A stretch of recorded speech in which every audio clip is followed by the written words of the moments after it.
Wholesale Hotline. I'm Brent Daniels. I'm Jamil Damji. And I'm Jerry Norton. And I'm Morby. Every week we bring you the best information on real estate investing. Be sure to participate in the comments. And subscribe. Enjoy the show!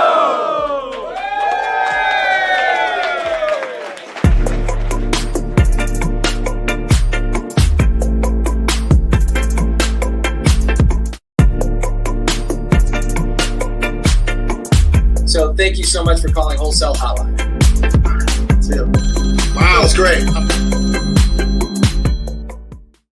Welcome back to Wholesale Hotline number 255. My name is Brent Daniels. I am joined by Jamil Damji. Jerry Norton will be joining us soon. I think Pace Morby might pop in from his mobile device. Yes, sir. He is at skate practice. Skateboarding practice for Corbin. Skateboarding. So that guys, incredible girl in the chat, make sure that you let everybody know where you are living, where you're doing business. This is your networking event of the week. Make sure that you connect in there. Guys, we're in all the different channels, the Brent Daniels YouTube channel, Jerry Norton, Jamil Damji, Pace Morby, all those different channels. Get in there. Make sure that you're connecting with everybody that's in there so that you can squad up, that's our motto. Squad up. That's it, baby. Squad up. Squad up. Squad up. Who are you squadding up with lately? My sis. Okay. Talk to me about it. Yeah, we've been, here, let me give you the backstory. Yeah. Okay, so, I've been getting clowned by Pace Morby for, 3 years. Okay. Every time around tax time. Yeah. Right? Yeah, sure. Because he'll, when we were shooting the TV show, he would show up to the set with a refund. Sure. In his, in his pocket. Anyway, he'd be like, hey, look what the IRS sent me today. I'm like, yeah. Send me the refund check. Yeah. And I know how much money he makes because, we're close. Yep. And so I'm like, bro, how? And it's because he's buying real estate and depreciating and doing the things and, things that I wasn't necessarily doing. I was creating a lot of active income from the wholesale business, and that's good. It's really good to be getting cash in, but it's terrible when it just goes out to nonsense, right? And last year, my tax bill was $1.2 million. And I tried hard for it not to be. Right. Like I was, buying cars, heavy machinery over 6,000 pounds. I was, doing everything I could, I thought, to mitigate it. Right. But at the end of the day, the best asset to buy that you can depreciate, that appreciates, because my cars are all depreciating. Yep. My homes are not. Right. So you can depreciate the home appreciates, you get mortgage pay down. And if you can figure out a strategy to cash flow in 7% interest rate environments, then you've cracked the code. Yeah, sure. And so that's what we've been doing. We've been doing a lot of co-living homes and we've perfected it. We've figured out the secret sauce on how to get it. Because, the biggest drawback in co-living that people will say it is that you got high turnover because it's weekly rentals, right? Sure. And you're going to have a guy or lady come in and they'll stay a week and that could happen, right? But the reason why that happens typically is you didn't do enough checking in of the person to make sure that they were gainfully employed, that they were going to be able to have the means to stay, right? If they came in tweaked out with a few $100 and they're like, let me stay. You're like, no, that's not, you're going to disrupt the environment. No one's going to like living with you. You can't be a part of this club. Yeah. But if they come in and they're like, hey, I'm falling on some interesting times. Landlord sold my house. I need to figure out where I'm living. That person could potentially be a tenant for a year or even longer. Sure. But what will make them not want to live there, right? If it's not comfortable, if they're having to share bathrooms, if they're doing things that when they lay their head down at night and they say, man, I can't wait to get out of this joint, they're going to leave.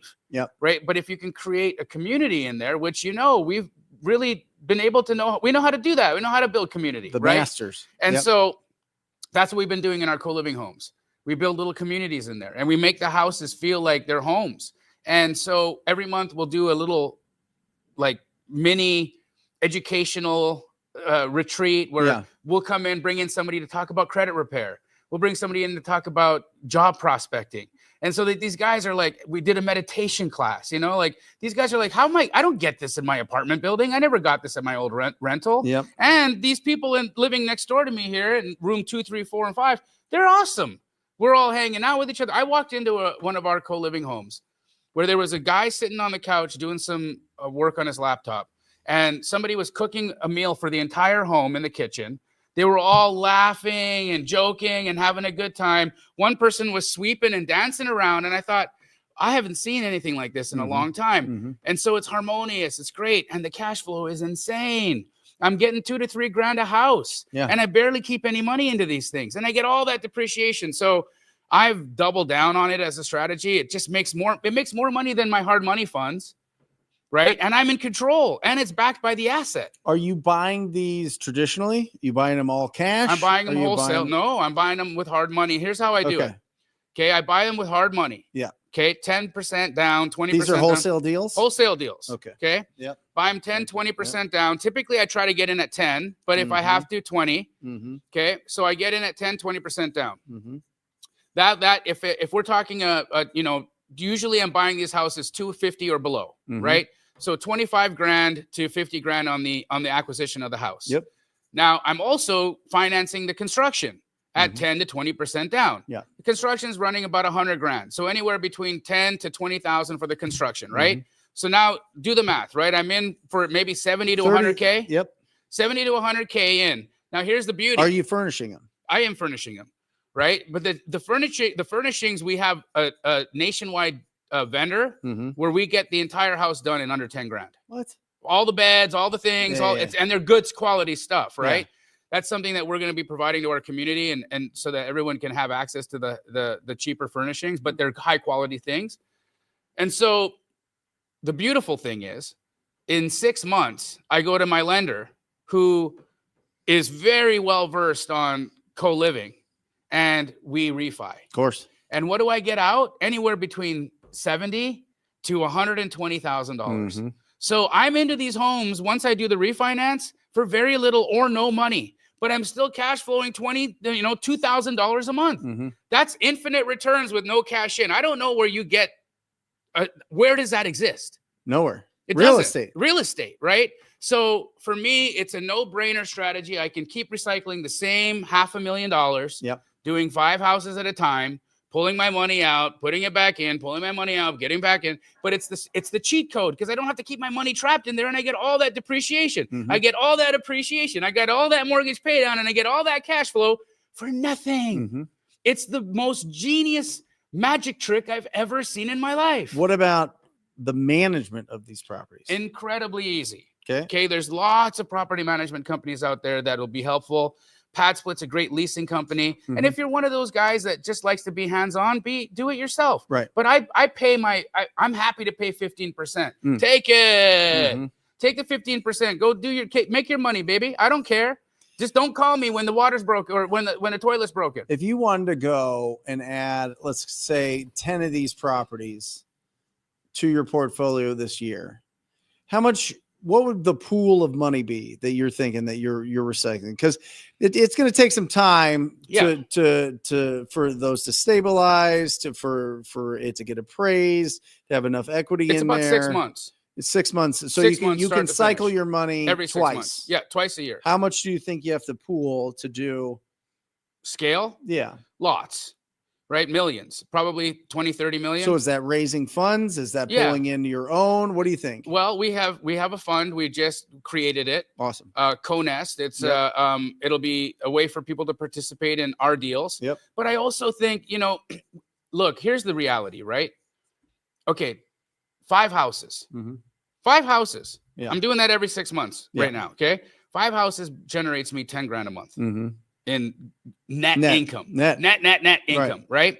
So every year I add $20,000 a month to my income. Yeah. Okay. In 5 years, well, let alone the tax breaks, and in 5 years I'm at $100,000 a month. Yeah. In income with all just my cash flowing rentals, and I'm doing this in a way that I'm not having to quit my 9-to-5 job. I don't have to stop wholesaling. I don't have to stop coaching. I don't have to stop any of these things. It happens kind of like a flip. It's just somebody else is handling it. I just go and check them out on the weekend. Mm-hmm.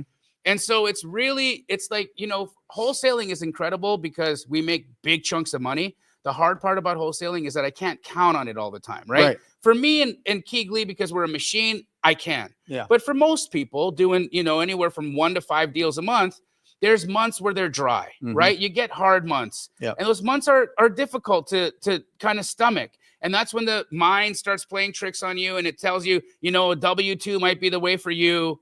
But when you build it slow and steady and you get that nice little those cash flow increments, it's just such a stable feeling of, I'm like 5 years away from $100,000 a month in passive cash flow that gets taxed at 20% instead of what I'm paying right now. For me, it's just a no-brainer. And I think for people watching this right now, as they're listening to me talk about it, their mind should be opening up to the fact that this is a dang no-brainer. Well, look at what co-work space has done. Right. It's essentially what you're talking about. When I had that high-rise co-working space, I met so many incredible neighbors that were there that had different businesses that we collaborated with. There was like a happy hour. There was like lunches. There was meet and greets. There was all these events and everything going on. It was really, really, really cool. Now I got tired of parking, underground, taking an elevator up 17 floors.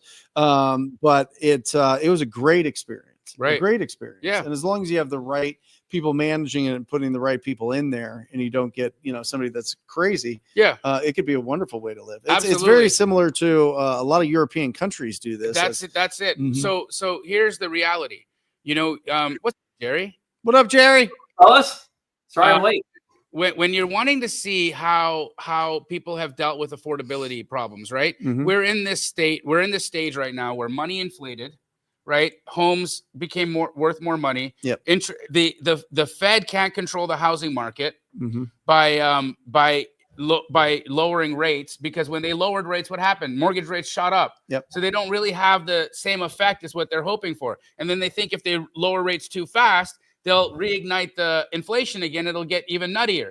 So that there's a conundrum there. So the affordability problem isn't going away. Right. And so the affordability problem isn't going away. And we know then that you can bank on this. What do they do in Europe? Just like you said, they've been doing co-living in Europe for forever. It's very common. It's very common. Very common. I look at it, and the more I'm in real estate, the more I realize there's 3 main skills that you have to build, and they kind of build off each other. 1, find deals. Okay.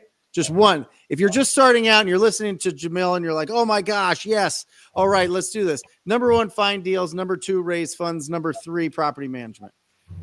Those are the 3 biggest skills. I mean, everything else kind of falls in line there. We could go on and on and on and do a bunch of sub skills under all of that, but really finding deals, raising funds, and property management are the big 3. And also, again, big shout to my bro. I should have listened to Pace 3 years ago when he was flaunting his dang refund checks in my face.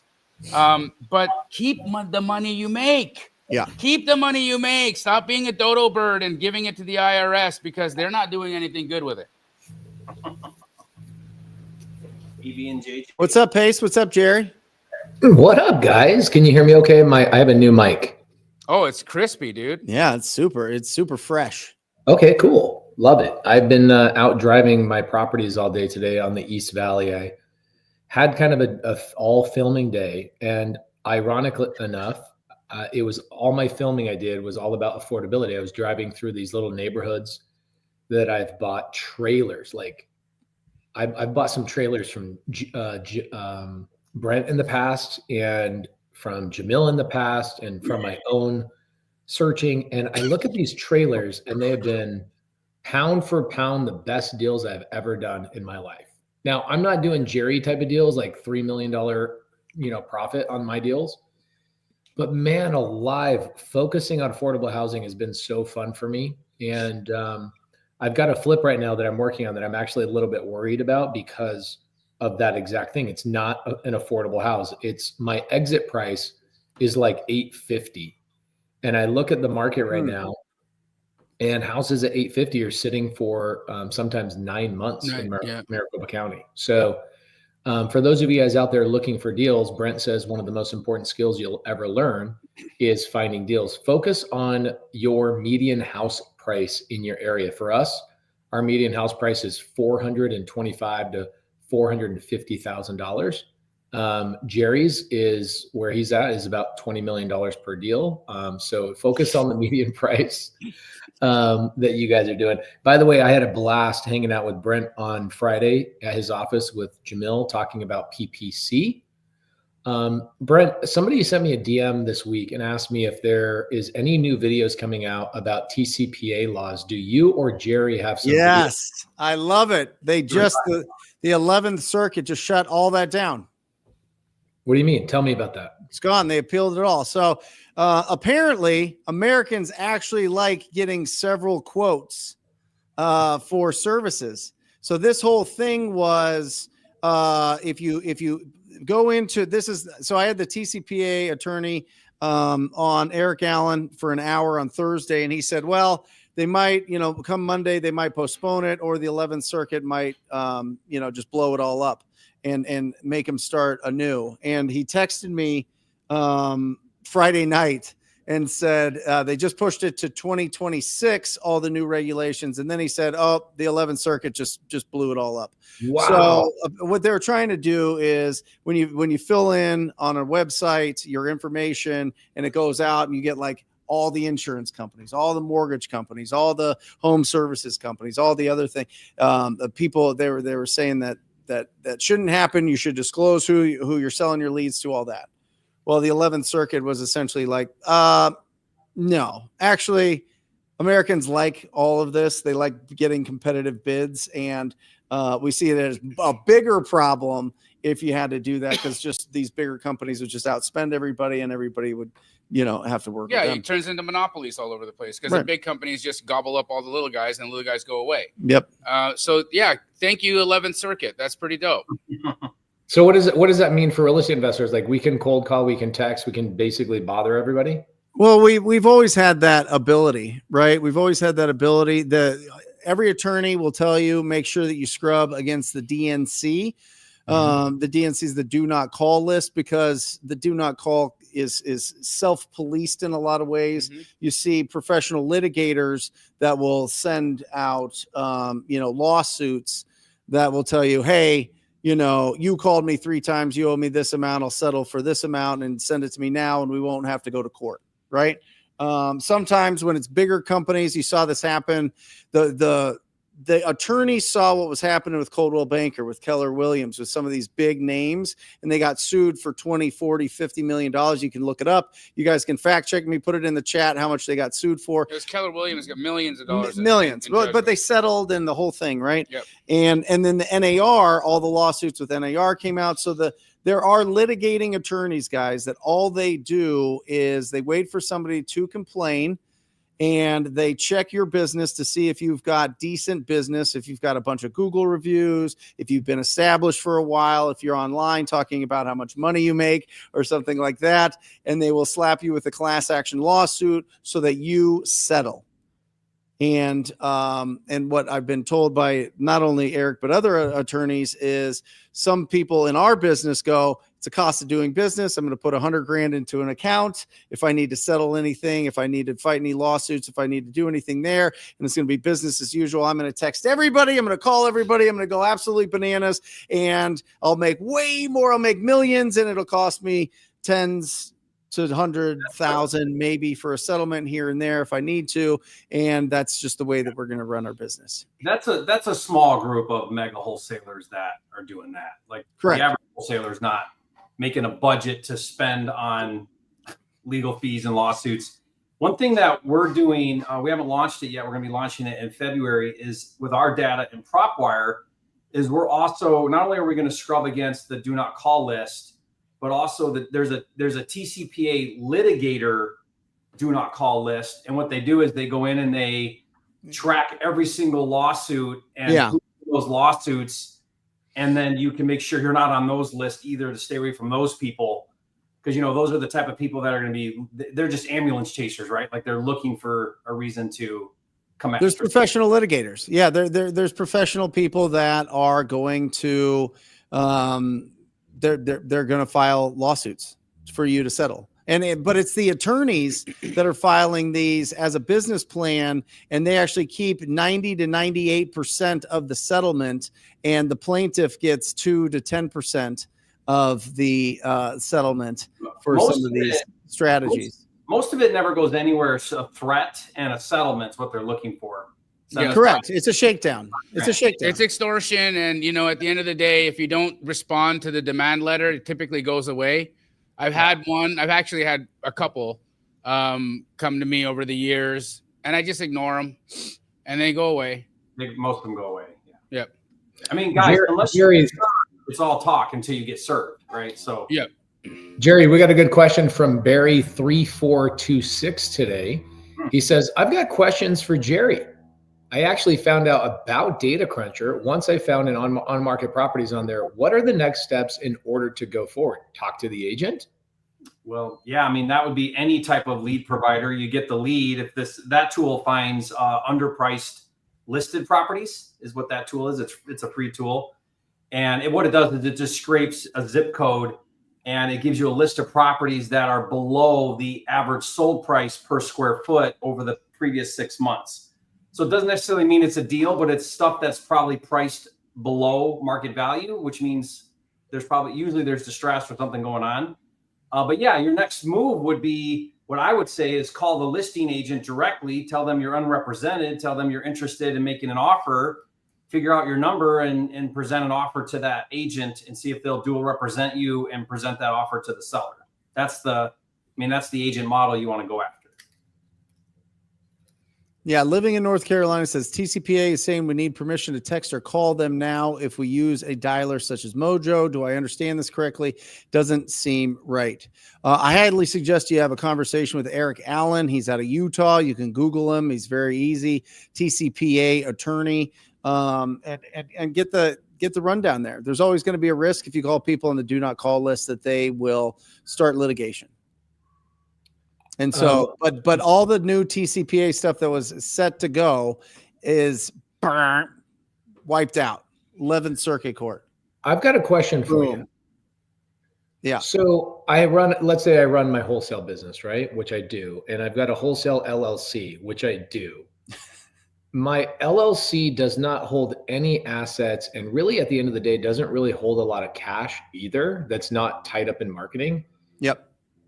I get a TCPA lawsuit. What happens when I just let them win and get a default judgment against that LLC? They'll name you in the suit. They'll name you personally. What if they can't name me because my LLC is hidden? I have anonymity. I have protection through a trust. I don't know. I mean, they'd have to do their homework, I guess. I think what would happen in that situation because guys, I'll tell you straight up, I do not scrub the do not call list. I'm sorry. You guys can hate me. I'm probably the guy, my team is probably calling you, and you're probably saying, I'm on the do not call list. And we're like, oh, we thought you meant like do not miss calling you list. We're so sorry. Yes, we call the do not call list. And I imagine people have probably looked up my LLC, looked up my company, and found that it was owned by a trust that has full anonymity. And I imagine that they're like, yeah, this is going to cost too much money and it's not worth the hassle, and they give up. I imagine that. I don't know. I kind of want to talk to an attorney. What's the name of that attorney again? Eric Allen. Allen. Really great guy. Has over 120 pairs of Jordans. Ain't nobody gonna go through the brain damage of trying to find out who the owner of a trust is. It's going to cost hours and thousands and hours and thousands and subpoenas and all kinds of garbage. It's not for a shakedown. I don't think it's worth it. I think what Pace is doing is probably the smartest way to protect yourself. If you plan to go ham on the calling, you should probably set up an entity like that so that you're not at risk. That's how I would play it. Well, a lot of people are hiring VAs and call centers and everything anyway on a massive level, which is an interesting. They can listen. They're gonna if you have money, and you come under their attention, they're gonna slap something at you. It doesn't mean that you won't win. It doesn't mean that you have to settle. I'm just telling you. It does open you up. From an asset, Brent, I need to know the answer to this question. What is your Yeah. gym split? Edwin needs to know. What's your time on a mile? If it's more than 10 minutes, get your ass to work. Yeah, I don't. Yeah, I would have to be running backwards to run a 10-minute mile, Edwin. Okay, I'd have to be hopping on one leg to run a 10-minute mile, Edwin. Okay. First of all, I'll throw 365 on bench and then go run a 6.5-minute mile. How about that, Edwin? Come get it, bro. Come get it. 365. Liam, I have not tested 225 multiple times in a long time. But the most I ever did was 32. 32 at 225? Yeah. that's no joke, man. Bro. Oh my gosh, this guy's a monster. I have really short arms though, so it's very easy. It's like just bam, bam, but they're full reps. Jerry, I want to touch base on this one real quick because what I find is when somebody says Propwire isn't giving me reliable leads, and then 4 minutes ago I got a DM from somebody saying, please tell Jerry thanks for Propwire because I'm making a ton of money, typically means that there's some user error going on, right? And sadly, what people have a hard time doing is admitting when they are wrong. The ego in all of us doesn't want to admit, hey, man, I probably don't know what I'm doing. I need a little bit of help. Where's a good resource for me to go and learn? That should be the question that people have. And I think that's what Terrence is trying to get across. But he's saying, what's a good suggestion for a lead list? I need some more guidance on Propwire. Tell me what to do. Yeah, well, first to your first point there, Pace. I mean, it's so funny. Like, I'll see a post in a Facebook group that'll say like, "Hey, what's the best skip tracing?" And you'll see multiple posts that say this one's amazing. Someone else will say that exact one is horrible, right? And so what happens is people use very small samples to make judgment on things, and oftentimes they'll try something that won't give the result they thought they were expecting, and all of a sudden that's like a bad list or whatever. And you got to do something 1,000 times before you can say it worked or it didn't work, right? I mean, people do it 5 times and then say it didn't work. But having said that, there's a data is only as good as the data that we're able to get. So certainly there's going to be certain markets where certain types of lists are just not a lot of that data, or the list that we update, we're getting the data and it's as updated as we can possibly get it from when we get it, So data never is perfect. Skip tracing is never perfect. None of this is perfect. But if you're doing it enough, you're going to see results and this is any provider, I think. I mean, do something enough and be consistent with it and learn it well. And, you're going to see some pretty good results. Just be consistent with something. And it doesn't have to be proper. Just be consistent. But having said that, being a Canadian or being someone in a different country, that there is no such thing as skip tracing or anything that we have access to. Legitimately, Jamil, if I went to Canada right now and I was like, I want to have Propwire in Canada, is that really possible? No, not only is it not possible, you can't even comp properties as a civilian in Canada. I can't go onto Zillow and find out sold data on anything. Everything is protected by the Association of Realtors out there, and they keep that information private to force people to use real estate agents for information. And it's terrible. And Redfin has filed suit against the Board of Realtors in Canada. Zillow has filed a lawsuit against the Board of Realtors in Canada, and they're actively trying to pursue a freedom of information release of this data so that the consumer can be protected and know what property values are. But for whatever reason, Canada, beautiful country. I love it so much. Politically and socially, it needs some work. It's got a lot of issues with respect to, how they're managing things. And I think, it over time that will change. But to your point, Pace, no, it is incredibly hard. Are there flippers? Are there flippers? Absolutely. There's wholesalers in Calgary. Are they just real estate agents? No, these are private. Like, we have private investors who only fix and flip. There's wholesalers, wholesaling companies. How do they know how to comp? They will either have an in-house real estate agent, who will provide comparables for them. That's usually the workaround, is just have somebody in your team licensed. and then you got access to the MLS and you can comp. Yeah. But it really reduces your competition, right? And I still think you and I need to do some PPC up we in do. Canada. Here's the other piece. It reduces the competition, but here's, what do we have all the time that happens here in the United States? When you call, Susie homeowner and you're like, hey, Susie, what's up? See, your house looks like shit. Well, how much you want for it? And she's like, well, Doug over across the street, I just saw sold his house for $1 million. So I'd like $1.5 million. Yeah. And so why does Susie homeowner say that? Because she can tell how much Doug sold his house for. In Canada, they have no idea.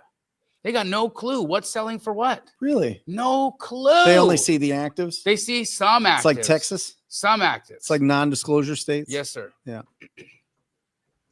Interesting. Hey, speaking of Propwire, today we launched something really cool called Premium Leads. You guys, anybody that's in there, you guys see that? I did see that, and I saw it on your Instagram.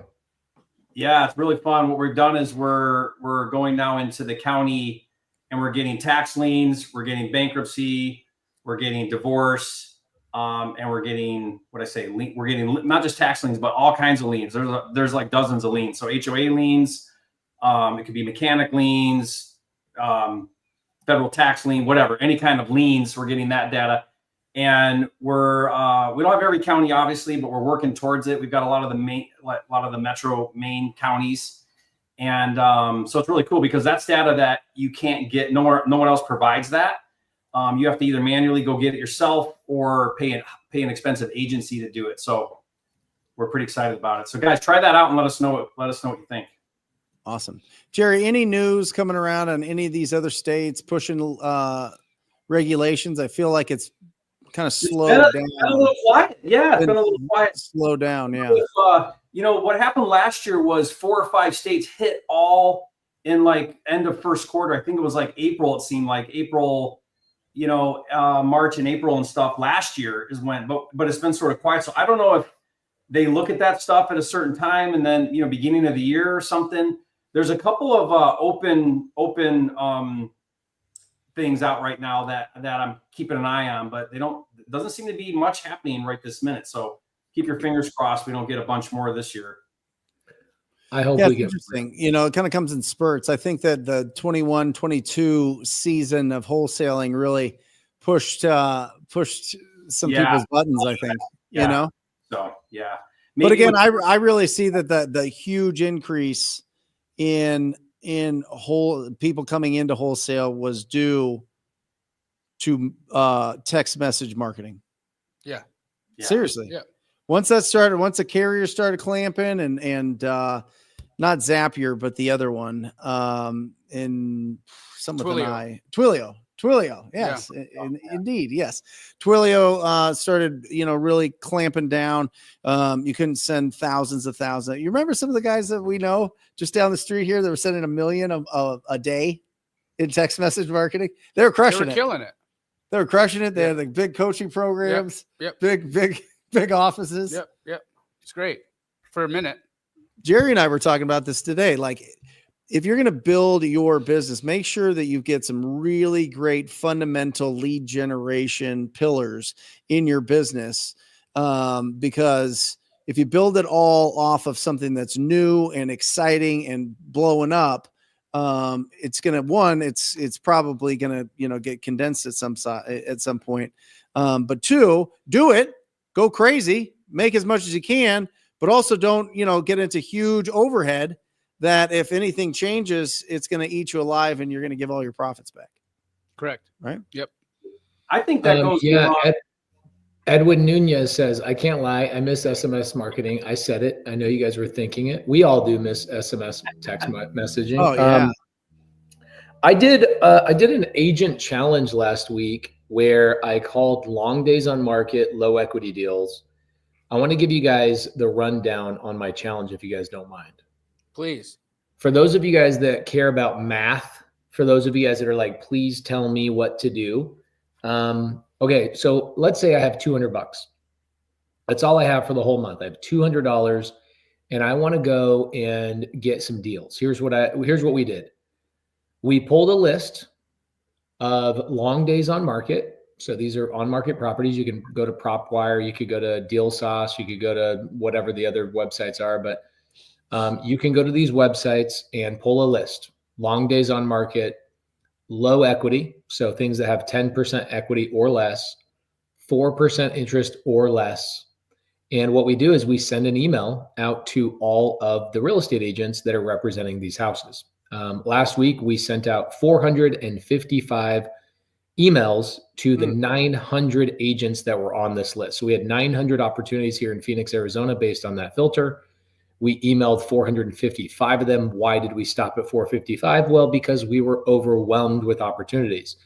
Out of the 455 agents that received an email from us, in the email has an LOI, and I came up with a really great analogy for what an LOI is. Tell me if you guys like this. Remember in school, when you'd pass a note in school, and it would be like asking a girl, hey, do you think I'm cute? Circle yes or circle no, right? That's an LOI. It's a letter of intent. I'm not asking you on a date. Okay. This is not a formal contract. This is not a date.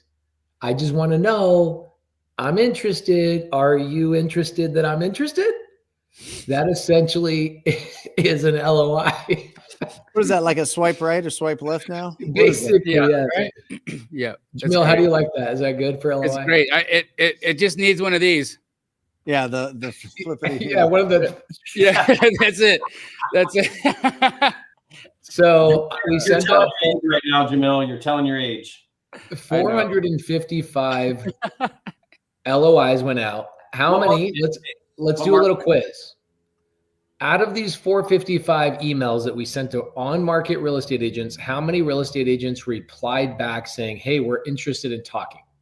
I think my guess would be everything feels like it goes down in 10% increment. It goes down to 10%. So my guess, if you send out 455 emails, you probably had. What was the headline? What was the subject? It was two offers. It was a cash offer and a creative offer. And the subject was full price offer. That's a 90% open rate. It's a big open rate for sure. So then it won't be as bad as I was thinking. I was going to go down to like 50 responses. You're not too far. You're not too far off. Yeah. Yeah. So like 45 to 50 replies, I would think. And then that 45 to 50 replies would probably lead to 4 to 5 contracts. And those 4 to 5 contracts would probably lead to 2 to 3 deals. So here are the numbers. Okay. So 455 LOIs, that took about an hour and a half to send out, and they just get sent out automatically. And that's all, like the offer is sent out automatically. The cash offer is figured out automatically. The Subto offers figured out automatically. The software does it all, which is awesome. So 455, do you think I'm cute letters went out, and 100 out of 455 agents replied to that email within 48 hours. Okay. Wow. We're still, now here we are over a week later, we're starting to get emails replied to. People are on vacation, they were sick, whatever. But it was about 100, it was on the money, like 100 replies in 48 hours. Okay. Out of those 100, how many agents were willing to get on a phone call at a specified time? 100 replied. We said, great, we'd love to get on a phone call and explain the offer to you. How many of them let us set an actual appointment? This is an interesting stat. 30? You're really close, 44. So we had 44 agents that were like, sure. We had like 10 agents who were like, I don't get on appointments. I'm like, bro, you have a listing 320 days on market. What do you mean you don't get on calls, What a douche. But overwhelming. That's so terrible. 44 appointments were set. Okay, 44 appointments were set. How many actually showed up for the call? Another interesting statistic. You were setting appointments for a call? Yep, set for a call. So 44 set for a call, 34 showed up. So 10 did not even pick up the phone when they were supposed to. 34 calls. We actually had 34 conversations. Anybody in here, DM me on Instagram and just say, hey, I want those calls, and I'll give you guys all 34 of the calls that I took last week. Out of those 34 calls, Jamil is correct. We got 4 Subto contracts. Okay. And what I'm doing this Thursday, if you guys are in Phoenix and you guys want to buy a home for yourself, these are not investment properties. If they were investment properties, I would have just kept them. These are houses that are good for somebody who wants to live in them, make babies in them. Not 10, you won't be able to put 10 kids in any of these houses, but you will be able to do the nasty in these houses. Okay. So on Thursday at mine and Jamil's office, Thursday at 4:00, I'm going to be doing what I call a buyer's showcase. I've not done this since 2017. What I do is I take these houses that I got Subto, 3%, 3.5%, 4%, and 4.5% interest rate houses. All 4 of them are less than 5 years old. They're very new homes. And I'm going to be showing them those 4 plus another 4 I have. So 8 houses total at my office. Just send me a message, whatever you guys want. If you just want the calls, you guys live out of town, send me a message on Instagram and say, hey, I want those 34 calls. I'll hook you up. You can see me make all 34 calls. If you want to come to my office, send me a DM and say Thursday, DM me the word Thursday, and my automation will send you the address and the time and like how to get into the office. And I'll show you guys how I do buyer showcases. Somebody was asking me today, they're like, why don't you just put the houses on a website and make it easy for people to buy them? Jamil, let me ask you a question, my friend, who sells more deals than anybody I know. Do you make more money by putting a house on a website and hoping people look at it, or by texting or communicating with people directly and selling them on the house? Here's the reality of it, right? I think most people think that websites work like that, like somehow, some way the website fairy is going to enter somebody's mind and deliver them a website address that will hit the nail on the head of what they're looking for. No, that's not how life works. That's not how sales works. That's not how anything works. What you've got to do is active outreach. So what you're doing is you're doing active outreach to people. Here's the reality of it, right? There are people right now who are not actively looking for homes who have a desire to have their own home. And so if they're not actively looking for a home, they're not going to be out there looking for websites where they can find an easy Subto deal to get into with a low interest rate. They're not even looking. But if they get reached out to and said, hey, you know, you're a renter. What are you paying in rent? $2,700. Well, would you not be interested in owning your own home if you could pay $3,000? Wait, you're telling me for $300, I can knock down walls. I can paint my daughter's bedroom pink because she wants it to be pink. I can plant a garden. I can do all the things that you can do when you own your home. Yeah. For $300 more. Yeah. And what size is your home, sir? 1,200 square feet. Well, isn't this funny? This one is 2,000 square feet and it has a garage for those hot days in the summer. When do I come and meet you? Thursday at 4:00 at 1050 West Washington, sir. That's how it works. Mm-hmm. It's like Rolex. Yeah. Rolex doesn't put their watches on a website that you can just order. You have to go in to whoever is distributing them, build a relationship with them, and then they call you maybe a year later and say, hey, I got this watch. Do you want to get it? And they won't sell you certain watches until you already buy the first watch, because they know that there's going to be too many looky-loos. There's going to be too many people wasting their time, and they want to work with people that are going to take it serious, and they see the value of what it is. So when you're reaching out to people over the phone and telling them about what's going on, you've probably already had a conversation. You probably have an idea of what they're looking for, and you already know that they're qualified to be able to take on something like this. Correct. You know what I mean? As opposed to just putting it on a website and going, hey, free for all. Yeah, I mean, also, you know, and then we can move on from the point. Keegley has had a website for nearly a decade. Yep. Right? You want to know how many houses, wholesale houses I've sold off the website in a decade? Yeah. Maybe 10, maybe 20. Yeah. Right? How many houses have we sold through direct text? 700, 1,000 a year. Right. Right? Through direct text, through direct outreach. Right? So it's a complete moot point. A website's not going to sell a house. People don't go to www.iwannabuyahouse.com to buy a house. Just doesn't go like that. It's too big of a purchase for people to make without another human being involved. Correct. And they need the assurance. They need the confirmation. I mean, say what you want about the National Association of Realtors and the lawsuit and all of that kind of stuff, but buyer's agents do so much therapy work to get buyers to commit to houses, right? Like, oh, it's a big purchase, I'm making a big commitment. And buyer's agents are babysitting them all the way through it. Same thing with a buyer showcase. So let's say that I've got my buyer showcase coming up this Thursday. If you guys are in Arizona, come hang out. We will not have hors d'oeuvres, and we will not be we might have Diet Dr. Pepper. This is the first time I've had one of these in like 10 years. You're getting crazy, Pace. Freaking you are lit. Getting wild. Jerry, you get 4 what is contracts in a happening week. over here? Jeez Hey, wait, Louise. have you seen that one short where that guy's sleeping with his mouth open and the woman comes and puts Dr. Pepper in his mouth, and while he's sleeping, he was like, "Is that Dr. Pepper?" Sorry, I can't. It's just so good. That's really that good. Dr. Pepper. Sorry. By the way, Myron Briley right here is one of the people that helped me get these 4 contracts. He's the person that sends out all those love letters to the agents. And so at this let me tell you why the buyer showcase is so smart. What happens is at the buyer showcase, I haven't done this in a long time, so I'm going to be rusty and all that kind of stuff, and we'll work through it. But basically what I've done is I've gone on Facebook Marketplace, I've gone on Craigslist, and I've gone to a handful of real estate agents that I know represent non-traditional buyers. And I've invited people to my office. I might get 3 people, I might get 300 people, who freaking knows? And what will happen is these buyers will show up. I'll explain who I am. I'll explain their problem.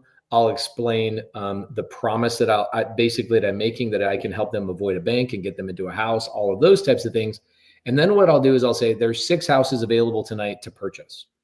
You have a couple of options before I show you these houses. You can go fully funded, meaning I will fund your down payment. I will fund your moving expenses. It's going to be more expensive, this, that, and the other. That's option A. I will fund, your closing costs, your this, your that, blah, blah, blah, blah, blah. Option B is you put a little bit of money down and your payment's lower. Or option C, you put a lot of money down and you got a much lower payment. Cool. Once I show you these houses, we're going to present them for about 7 minutes. I'll tell you the story about how I found the house for any investors that are coming, that you guys just can't freaking help yourself to show up to my shit and mess with my flow. These real estate investors show up and they're like, oh, is this a good Airbnb? Is this a good Section 8? Is this bro? These are houses for homeowners. Leave me alone. I will tell you guys the story of the deals. And then what I'll do is I'll say, all right, we have 7 minutes until this house is no longer available. And Pace is going to put this house in his portfolio. And if nobody bids on this house, we will close this house and move on to the next house. What it does, what it does is it puts pressure on people to make a commitment on that house. And they do not get the opportunity to see all 6 houses, because a confused mind says no. This isn't Baskin Robbins. If this is close to where you want to buy, you commit. And so I do this buyer showcase. And what happens is then the next month I do a buyer showcase. I bring in the next 10 houses I have. I present them all in person. The only way people get an invite to the next month is if they bring another friend of theirs that is also looking to buy a house and stop renting. And so this starts compounding to a point where you start out with 10 people that are like tenant buyers. Then you end up with 20, then you end up with 40, and it kind of settles in around 50 people that start coming to these buyer showcases. So you can sell every Subto deal, every wrap deal, every lease option deal that anybody sends you. And it actually turns into a really good disposition strategy. So I'll be teaching the Subto community how to do this. Hey, these will be wraps though, right? You're going to wrap these. Not all of them. I mean, some of them I'm just going to assign. I'm just going to connect the agent. I'm going to connect the seller and the buyer together and just take a fee, because there's just not enough room for me on some of these deals. There are some deals where I'll close and then I'll wrap. There are some deals where I'll close and I'll sell in a lease option. The difference between those is like how big of an entry fee it is, and how, if it's a smaller entry fee, I typically will do a lease option. If it's a big entry fee, I will do a wrap and look for somebody with a big chunk of money. So I prefer investors not come and hang out, but you guys just can't help yourself. You're going to come hang out. I want real buyers to be there. So I have been running some ads on Facebook Marketplace, et cetera. So this will teach my community, the Subto community, how to sell Subto and seller finance deals to buyers. and kind of cut out the agent. The last deal I sold was a couple of weeks ago, and I went through an agent, and the agent made $9,000. And I was like, bro, I love agents, but like, I don't need to pay an agent $9,000 for bringing me a buyer that's not qualified.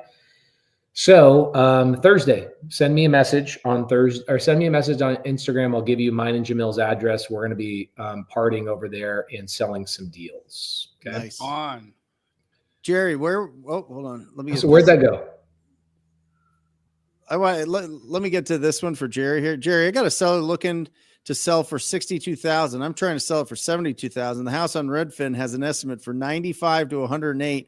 Another house is 130 to 150, and I offered 95. He has to ask his wife. Hope it works. What's your gut telling you here, Jerry? Okay, so I'm trying to sell for 70. The house on Redfin has so the Redfin estimate is 95. Mm-hmm. And you're trying to get it at 62. So 62 divided by 95, you're trying to get it at 65% of Redfin's estimated value. To me, that's a little high. I think you want to be lower than that. If you're going to hold how low, Jerry? I mean, I want to be at 40 to 50. I want to be at 9 to 10,000. If that house needs work.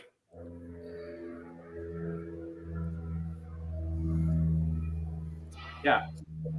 What if it needs 50K worth of work, Jerry?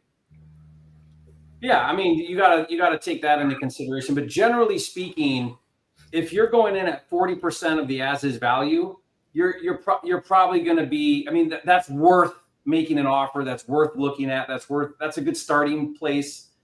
You know, but what you're saying, Brent, is you want to be at if it's 95, you want to be at 10% of the as-is. If it's under 100,000 and it needs work and it's an old house, I want to be at 10% of the ARV for sure.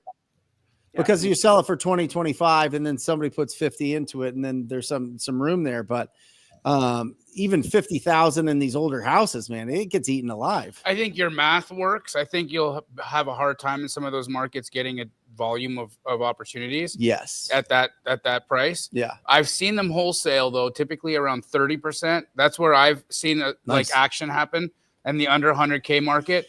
Right. So somebody goes in, if it's like $20,000 house, they offer about 30% of that, and then they can make $5,000. Yep. That's the math I've seen work. Right. Because those buyers aren't looking for a flip profit. They're typically Section 8 buyers who want to be in a house for $100,000 that'll rent for $1,500. Yeah. And now they've got a really great strategy where they're getting $1,500 on a $100,000 rent. They refi out of that and they keep a little bit of money in, but they're kind of doing what I'm doing on some of the co-living stuff, but Section 8, you know? Yeah. Yeah. I mean, you bring up a good point, Brent, and Jamil, when you're under 100,000, typically those markets are going to be low income. You're going to be buy and hold. There's not flippers that aren't really trying to flip at that price point. There's no money in flipping there. And if it's older homes, if it's pre-1960 or if it's anywhere near 1900, those things are $100,000 to bring back to life, some of them, right? So like you got to get them for next to nothing. Well, and I look at these properties, Jerry, and it's like, oh, they sold for $5,000 in 2019.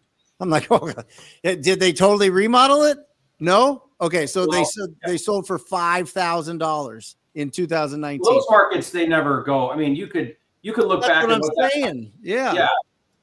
Like my very first house I bought that we lived in was in a market where I bought it for $90,000. The other day, just for fun, I looked it up, and the value the Zillow number is like 100,000. In like 25 years, it hasn't appreciated at all. And so that's Detroit and some of these markets. They never will. And if they do go up, they'll crash back down to where they were just as fast as they went up. Right. So you just got to know what you're getting into in the low income type of deals. There's also this one real quick that, Jerry, Jamil, Brent, and Pace, would you all recommend avoiding sources such as Fiverr when it comes to looking for lead generation lists of properties for wholesaling? Yeah, of course. Why would you go to Fiverr when you can go to Propwire and it's free? Well, they're just going to Propwire and doing the filters that Jerry puts on his YouTube channel and selling it to you for 10 cents an address or something. Oh my gosh, that's genius, bro. I've been doing it for years. I've been doing it. It's my side job. It makes me giggle. Pays for my dog's food. That's great. Yeah. Wow. That's fun. Oh, That's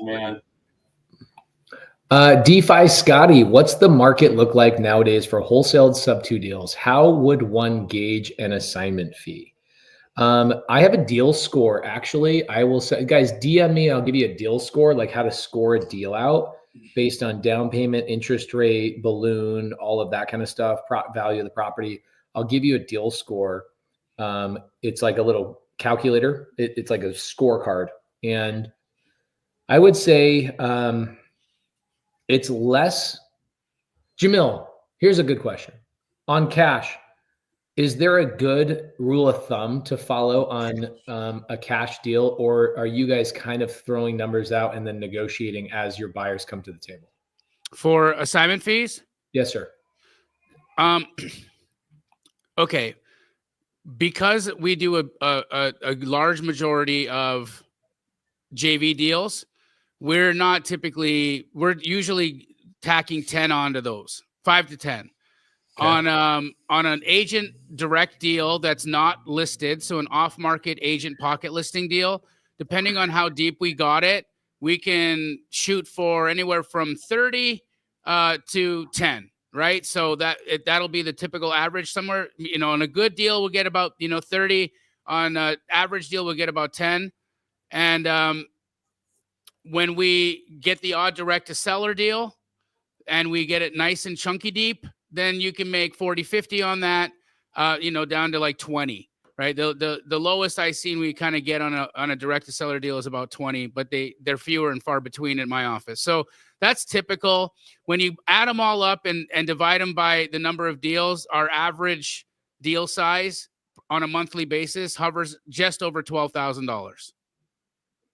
Okay, cool. So same thing with Subto deals. The average Subto assignment that I see is between $12,000 and $15,000. Of course, there's some juicy ones. Like I've paid 60 grand on some deals that are 0% interest. I paid a TTP student a couple of years ago, a $37,000 deal on a 0% interest deal. Like when you get good terms, you will get juicy deals, but just an average deal. Like even when a deal is non-cash flowing and nobody can make any money on it, I will sell it to an end buyer and I will have them pay me a $15,000 fee. And if they can't pay the $15,000 fee, I'll have them pay me a $20,000 fee. And here's how I do that. What I'll do is I'll say, hey, if you can't pay my 15 grand, no problem. I'll reduce my upfront to like $10,000. And then I'll add $10,000 to a 5-year note. So you pay me in 5 years when you sell or refinance. There's a lot of different ways to get paid assignment fees and make a lot of money on creative finance deals because I can creatively force that buyer to pay me 5 years, 7 years. I've got, I don't know, a couple $100,000 in assignment fees that are just banked up against properties that are waiting to refinance or sell. So here's the answer. Get as much as you possibly can, but the average is about $15,000 bucks. That's the answer. Here we go. Cleophas Clancy says, hey guys, I have 78 acres in Appleton, Tennessee. How would you suggest to move this deal multi-6-figure spread? What does homestead mean? Homestead means they live on the property. Somebody lives in the owner occupied. Yeah, owner occupied. It's like a farm. You can raise your cattle there. You can kill your iguanas. And is it a creative deal or is it cash? It looks like a cash deal. Where is Appleton, Tennessee? I think it's like right by this place called I don't know. Where is it? Where is it that you live? Knoxville. Knoxville. It's right by Knoxville. It's where all the turkeys and chickens are. I don't know. How are you guys liking that house, by the way? We haven't. We're still in. Oh, it's by Chattanooga. It's right on the border of Georgia. So Chattanooga. How would you suggest moving that, Jerry? Chattanooga. Hey, by the way, I just put out a video how to buy the perfect homestead because I did a lot of research on home. So homestead is acreage land. You can do barns, you can do animals, and there's a whole movement towards homesteading, obviously. And there's a luxury homestead market that I tapped into or figured out, and then there's everywhere in between. But this is a big movement. You're seeing this quite a bit down south, so Tennessee, Georgia, North and South Carolina, Texas. Really anywhere, but it's really hard to do it in Arizona and in Utah and out west because you just can't get acreage. But depending on what's on that property, if you've got amenities, so you've got a house, you've got barns, you've got a guest house, if you've got fencing, if you've got a pond or water source, all of that stuff is going to create a lot of value. And you can actually flip these properties. Like if you take my Tennessee property, it's 30 acres. With what we've got on it, if I spend about another $1 million on this homestead, I'll take it from 4,000 is what I bought it for, spend another $1.5 million. If I turnkey this for a luxury buyer, it's a $8 to $10 million property for this turnkey luxury homestead buyer.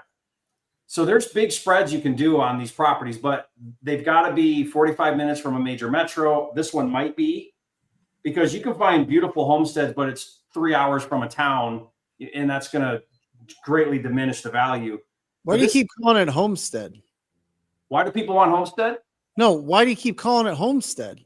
Isn't it it's a hobby farm. It's you grow your own cattle. That's what a homestead is? Yeah. Got it. You know, yeah. That's what he does. Got it. So it's like a farm. Yeah, it's your own farm. No. So Jerry's right. Jerry's 100% right. There's two definitions for homestead. Florida has a completely different definition for homestead. There are legal rights. Even if I live in an apartment, I can homestead. I can say this is my homestead.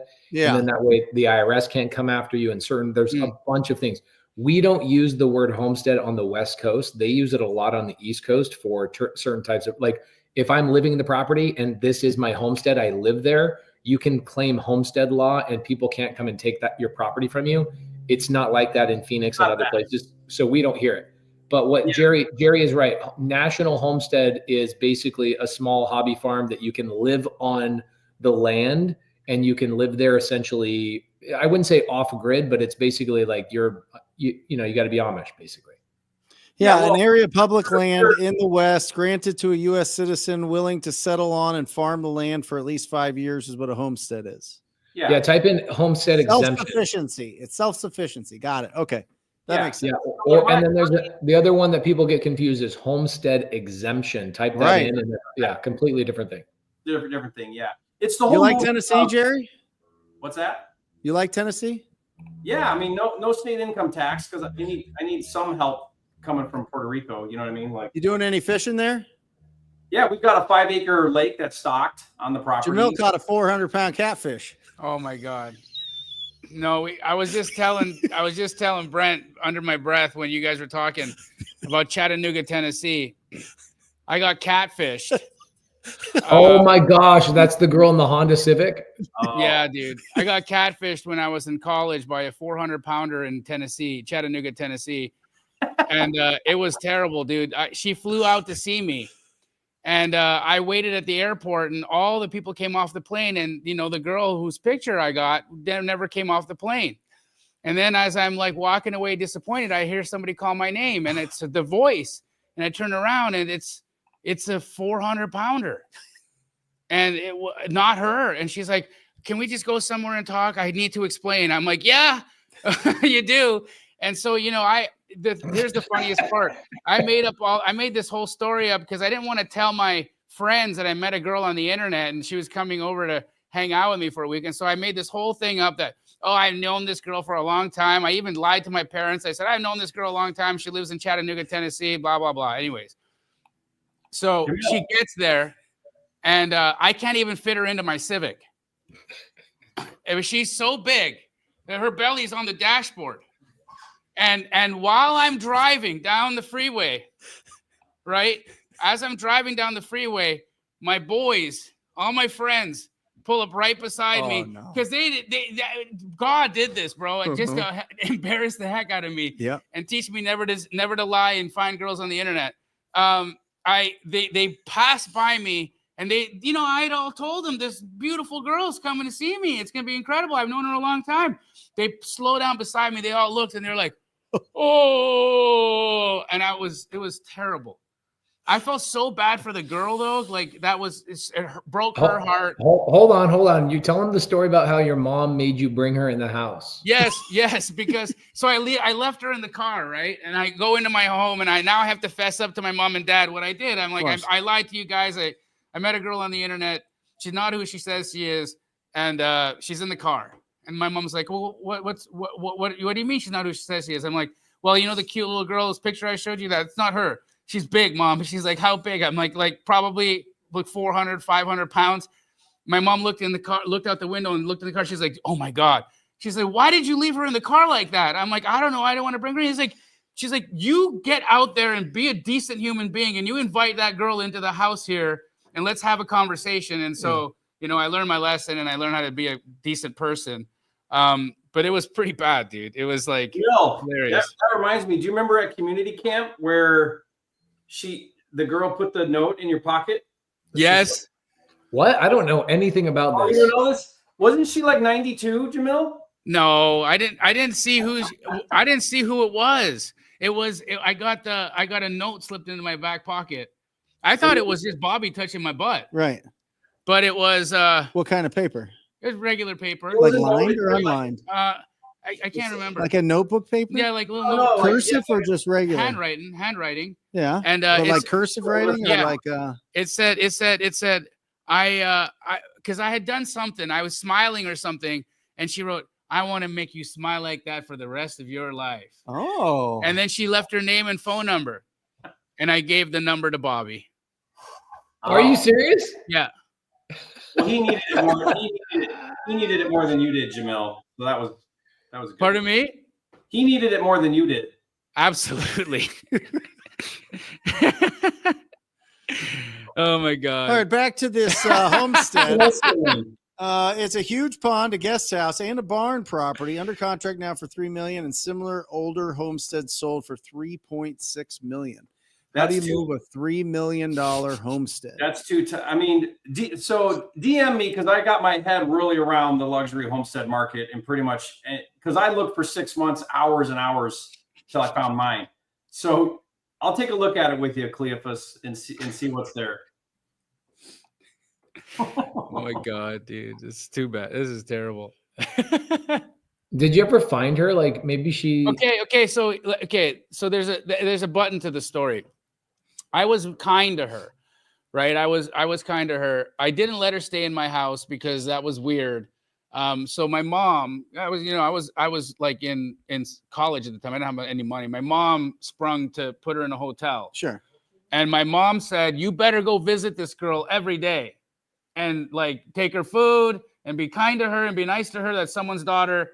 And I did, I went and I like visited her and said hello, all the things. Like fed and watered her and left, right? And so when yeah, so here's the best part. When Facebook first comes out, I get a friend request, and it's her name, right? But she was thin and cute. And so I accepted the friend request, and she sent me a message, and she said, hey, I thought, I know what I did was super weird and I was a kid, I'm sorry about that, but you were really nice to me. And so I thought it would be okay if I friend requested you because you're a kind person. I wanted to just, stay in touch. Yeah. And I was like, yeah, absolutely. It's nice to reconnect. I hope you're doing great. Like, you look great. Like, to kind of like, let's address the elephant or the former elephant in the room. Yeah. And she said, I got gastric bypass surgery. Oh yeah. Yeah. And so I lost a bunch of weight and I'm happy and I'm a nurse. I'm married and I have a kid. And I'm There like, you oh go. yeah, good for you. There you go. Yeah. Yeah. Is she still your Facebook friend? Yeah. She's still my Facebook friend. Let's pull her up. Oh, you don't want to. That's mean. I'll show you her before we leave today. So there you go, Jerry. Yeah. It's awesome. Well, she was prospecting, she was doing some lead generation. It worked out. It was the days of AOL. Oh yeah. Yeah. I met her on AOL. Yeah. The instant messenger. Yeah. Came on. Bro, she would be a great wholesaler. Like legit showing up to the appointment. You know what I'm saying? Like, I can't believe she got on the plane, bro. She got off the plane. That was weird. Well, she had a connection. Yeah. Yeah. Yeah. Yeah. Were you wholesaling at this point or not yet? No, I was trying to be a doctor. Here's the best part. Okay. Not the best part, but another funny little piece. So I didn't have time to date any girls because I was studying for the medical school entrance exam. There you go. So that's why I was talking to girls on the internet. There you go. And so I had just studied for like 6 months to write the MCATs. And she was coming the day after I wrote the exam. So it was supposed to be the cherry on top of my life. After acing my medical school entrance exam, I was going to get this cute little girl in my mom's basement and have a nice time. And that's not what happened. I ate a lot of Dairy Queen that weekend. Nice. Yes. Wow. So Brent, your event on Friday, what was that all about? Tell us all about that. Yeah, so part of our pay-per-click agency is we want to have a mastermind involved with it. So every 90 days we get together and just make sure that we have the best practices for closing those deals. Because you can have as many inbound leads as you want, but if you can't convert them, it gets really expensive and really frustrating really quickly. So we saw that there was a need in the market to really put together the right processes for people to be able to convert these leads. One, because they would stay with our agency longer, and two, I like being around people that do a lot of deals. I like being around people that do big deals, and so that's typically what happens with pay-per-click leads is you get bigger deals, and you can do a bunch of them because you just pour more into the top of the funnel, and usually it's between 1 and 15, 10 to 15 leads per deal. To close them. So it puts a lot less stress on yourself and or your team, which is why we converted from all outbound to all inbound, because my team was getting burnt out closing 1 out of 50, 60, 70 leads on cold calls and texts. And now we're down to like 1 in 15 to 18. Are you depending on visiting the lead every source. one of them? We do go on a lot of the appointments because they're ready to go. But if they're in really good shape, which you get more in inbound leads than you do outbound leads, because you can really target older properties.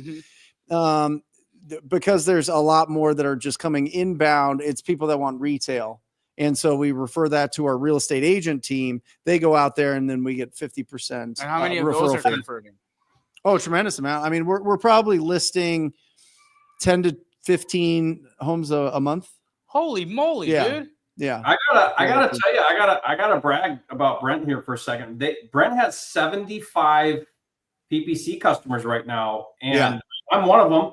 And what I love about Brent, the way he runs his PPC agency, is he opens the hood and shows you what's going on. And that's really cool because most of these PPC agencies, at least all the ones I've worked with in the past, you give them your money and you hope it works, and you don't really know what's going on or how they're deciding the budgets or any of that. It's really hard to get visibility on it. So Brent, I just really appreciate that. You guys, if you're considering PPC, you really should look at Brent's company because they're doing a phenomenal job. Yeah. Are you not letting anybody buy leads in Arizona? No, that's our. I mean, we just spent we're just doing it in Arizona, but everywhere else, talktopeople.com, check it out, talktopeople.com.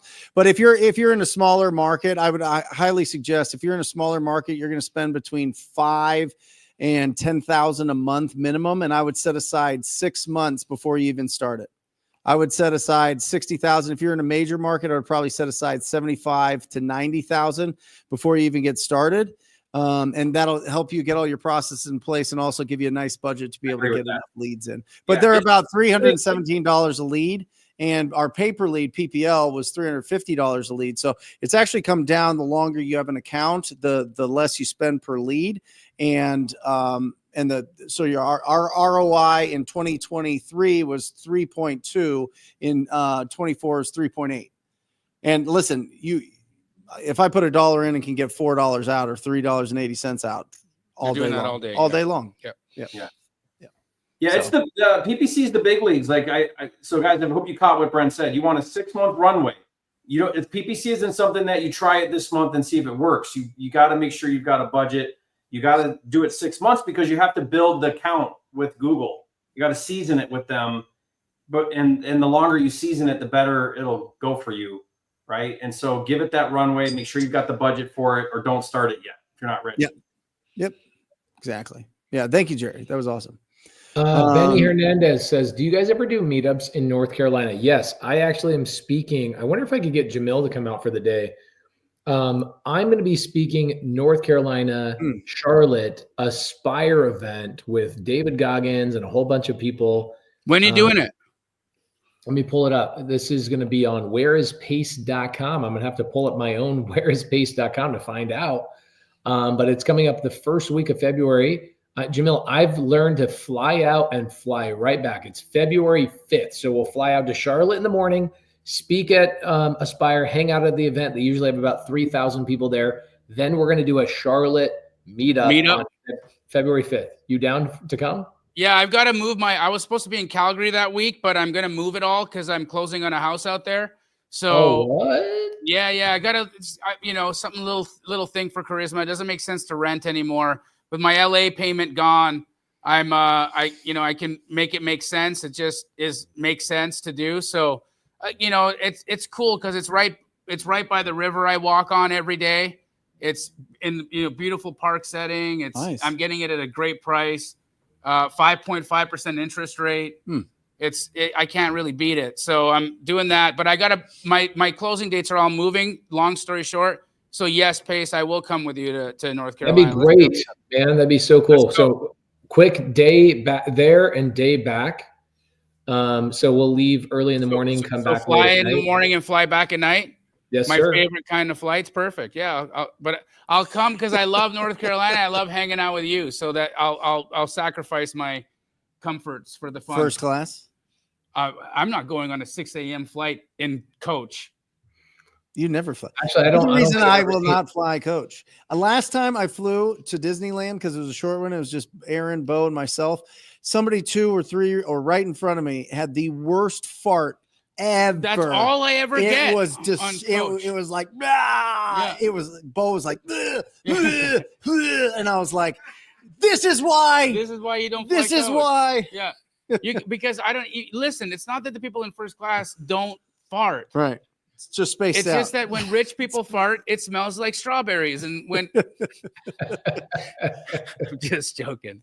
I don't know, but they must have, whoever was on this must have had farts for breakfast because it was so bad and it got so hot. It was just horrible. Jamil, what happened to your LA house? Did it burn? It did not burn. No, but my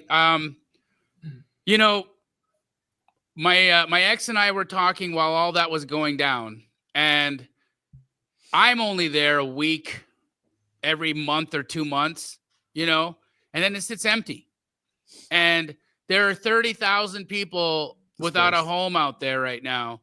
And I thought it is just totally wrong of me to leave that place empty while there's people homeless.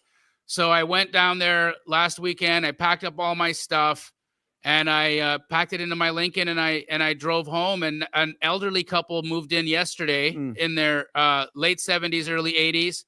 They were in tears when I talked to them on the phone. I sent them a little dessert, a little cake to welcome in, bottle of wine, and just said, "You're at the ocean now. Just I'm sure you were really, really traumatized with what you just experienced. Just heal up."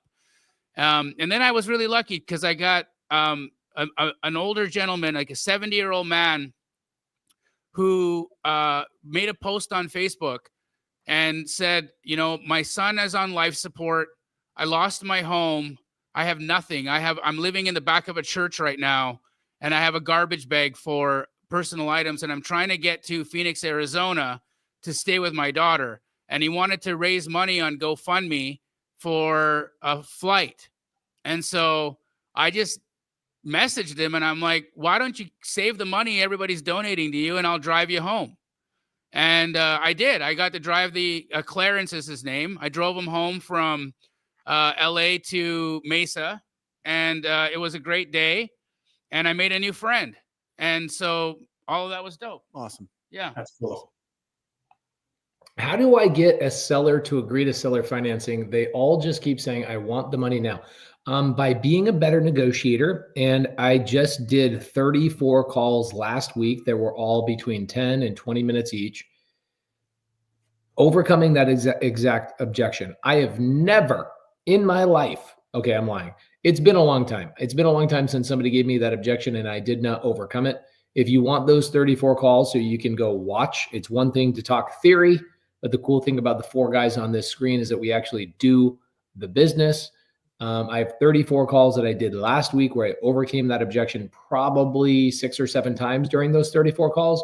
Just send me a message on Instagram and go, Pace, can I get those 34 calls that you made last week? And you can sit there in the morning and stare at me while you're on the toilet making calls to agents. That's great. Or in the shower. Or in the shower. Like Laura watches Jerry. Jerry, what's a video that you got coming up, brother? Well, let's see. What's today? Monday? Wednesday, I'm releasing a video all about premium leads and bankruptcy and courthouse leads and why those are special. So that'll be fun. Why are courthouse leads special? Give us a couple minutes on that. Well, it's like anything that's hard to get or expensive to get is good, right? Because it's going to limit competition. So I love any type of lead source that's challenging to get. If it's exclusive, if it's hard to get, if it's expensive to get. Like if I call a county and I got to buy the property tax liens, I'm excited. I'll pay whatever fee they want because I know that that's a barrier to entry for people. So that list is going to be good. So when you get leads that are not on the national data circuit, right, then those are going to be good leads because they're just not getting as much attention. And so that's why the courthouse leads are so good, because you have to manually go get those or pay someone to go get those, making them more exclusive. So that's the idea behind that. Yeah, I love that. I agree with that. The good and the bad part about wholesale is that most people trying to get into wholesale are cheap mother truckers that don't want to spend a single dollar. But the best part about wholesale is there's a lot of cheap mother truckers that don't want to spend a single dollar. And so for people like us that spend I remember I pulled my first county list. It was like $16. And I pulled also the water shutoff list. That's a good one. Yeah. And I went down to the county. I was like, do people how many people come down here and talk to you? They're like, well, the second we tell them that the list is $25, they hang up on us. Yeah. Yeah. Wow. The water shutoff list, they're like, well, it comes on a CD. Like at the time, it was like a CD-ROM that you had to put in your computer.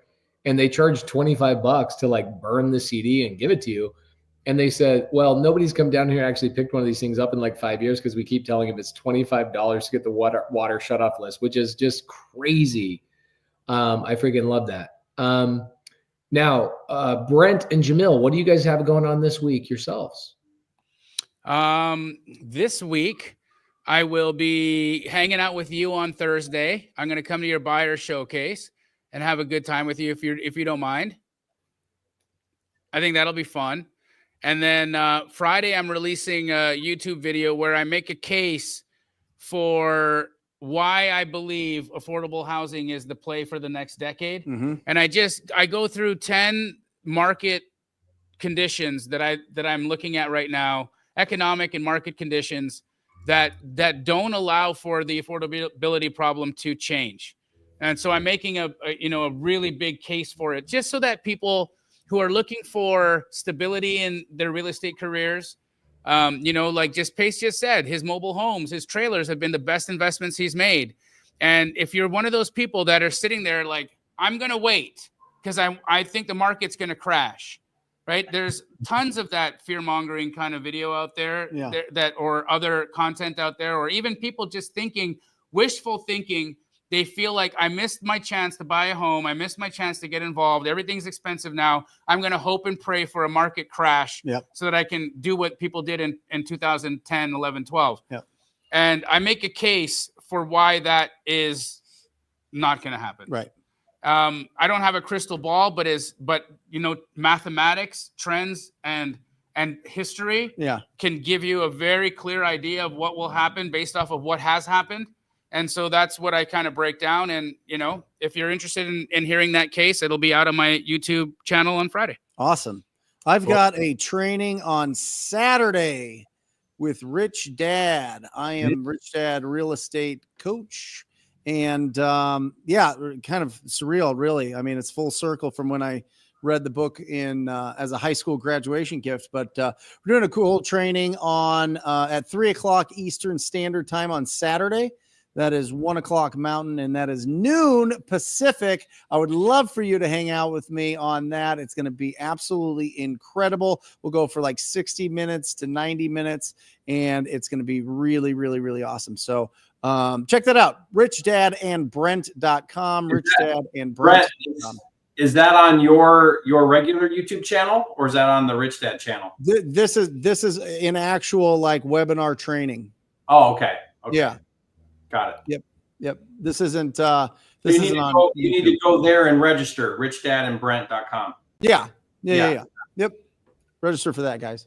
Cool. Jerry, as we're talking about what you have coming up, do you and are we really going to run another beast or not? You and I were texting about it today and looking at dates. I want to do it in the fall though, because I want to train right, and I don't want it to be hot like in the summer. Okay, sounds like you're committing. So yes, Mark says, Jerry, now that you're back stateside, will you run another marathon? Yes, we are going to do what do they call them?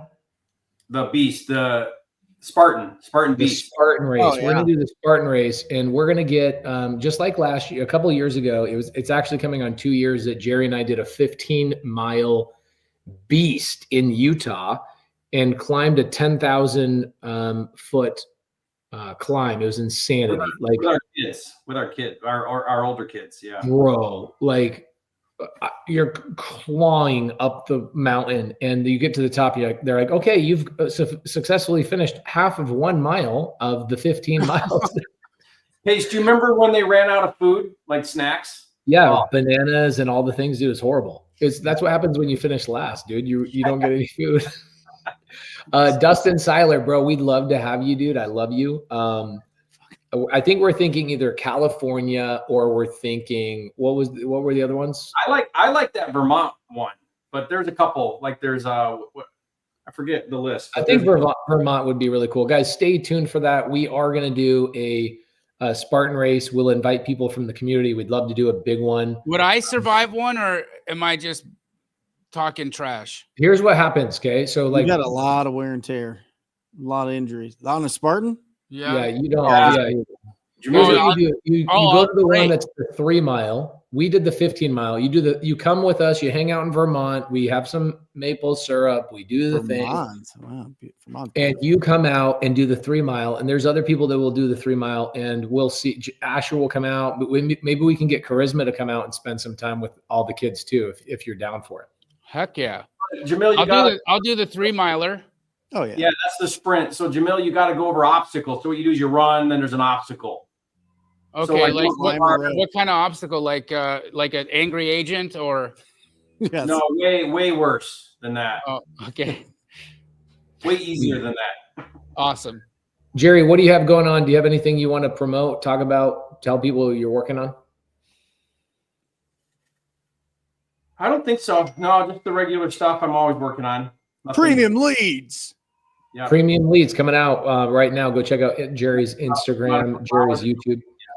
So I'll be talking about that a bit, but that's a big project we've been working on. I love it. And for those of you guys that are interested, Phoenix, Arizona, mine and Jamil's office, 4 p.m. Thursday. I'm going to be doing a buyer showcase. I've not done this since 2017. And I'm going to kind of build it out. And then what I'm going to do is I'm going to build it out for the Subto community, that they can do this exact same thing nationwide and kind of turn it into like a franchise. It's not going to be a franchise model where I charge for it, but make it feel like a franchise model and get all the renters out that are looking to buy a house, all the people that have been turned down by loan officers and real estate agents that are saying, hey, my client can't afford a house. They have a good down payment, they have good credit, but the interest rates are so high, they can't afford the house that they want. I saw in the Subto community, there are hundreds of Subto deals being posted in there every single day. And I think it's about time to start going out and finding all the renters that believe they can't buy a house and start pairing people with these amazing deals all over the country. Even though they don't cash flow, we'll find the buyers and put that together. So Thursday, come out to my buyer showcase. If you guys need the address, you want to come hang out, DM me on Instagram and say, Pace, give me the address. And guys, we will see you next week. for Wholesale Hotline. See ya. Or not. Hold on. Or just say squat up. So squat up and enjoy the show. Yeah. Yeah. Okay. 1, 2, 3. So squat up and enjoy the show. What are you doing? I didn't say nothing. Why? I don't know. I Okay. forgot. So squat up and enjoy the show. Cool. I think we should use the one where Jamil doesn't say anything.